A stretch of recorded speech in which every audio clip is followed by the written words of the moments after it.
I've worked with Jeff Bezos of Amazon. Jeff actually hired me to run Amazon in the UK because it was a great business. It was moving very quickly, but it didn't have much in terms of mature leadership. And so I came in to help steady the ship and build a new leadership cadre.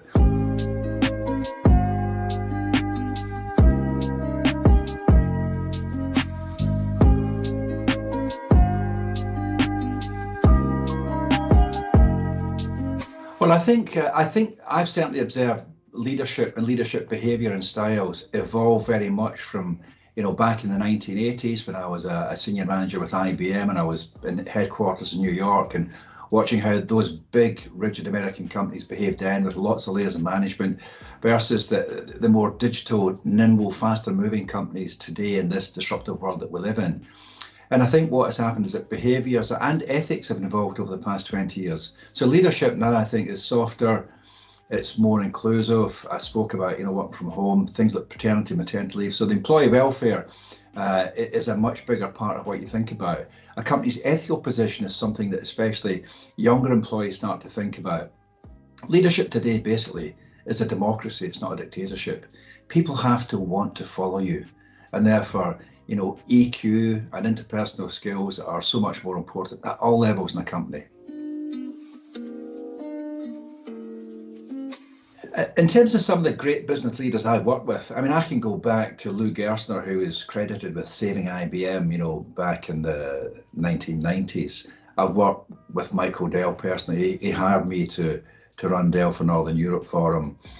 I've worked with Jeff Bezos of Amazon. Jeff actually hired me to run Amazon in the UK because it was a great business. It was moving very quickly, but it didn't have much in terms of mature leadership. And so I came in to help steady the ship and build a new leadership cadre, which I think we did quite successfully. And what I liked about Jeff Bezos is all of the entrepreneurs I've known, they are very courageous and very ambitious. They bet the house, they bet the farm on the business idea that they've come up with. And so it's all in for them.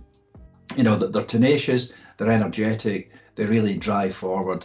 But some of them don't know what they don't know, and they don't know everything. Bezos was very good at identifying what he didn't know, and he hired in some very big talent around him to make up for that.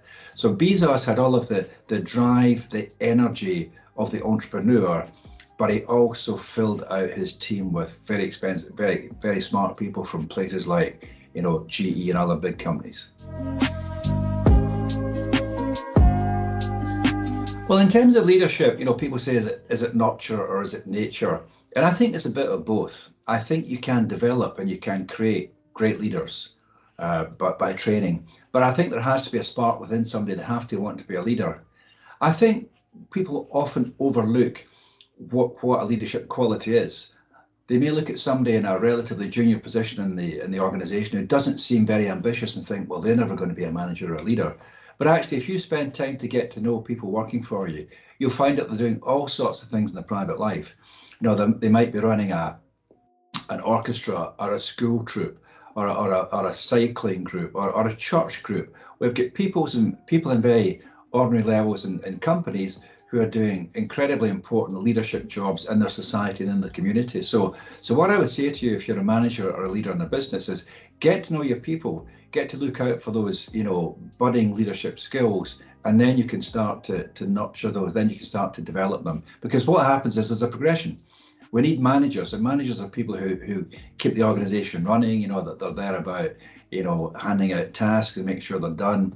Leadership is a very different skill. It's about, taking a group of people and getting them to a place they couldn't think they got to. So you want to find ordinary people who've got a bit of ambition, a bit of capability, make them managers, train them, develop them, and then encourage the best of those to become the leaders of the business. I think what's really important in business today is to work and create a team culture.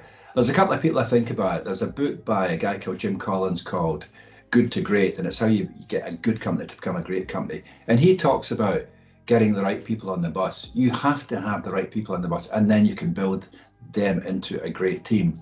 I loved a quote from a guy called Ed Catmull, who used to work for Dixie and Pixar about 15 years ago. And he said, if you give a good idea to a mediocre team, they'll screw it up. But if you give a mediocre idea to a great team, they'll make it work or they'll come up with something better. So never underestimate the power of the team. Business today, and management leadership especially, is very much a team sport. And so a well-led team is going to achieve goals that can't be achieved by one person working alone or a bunch of individuals working alone.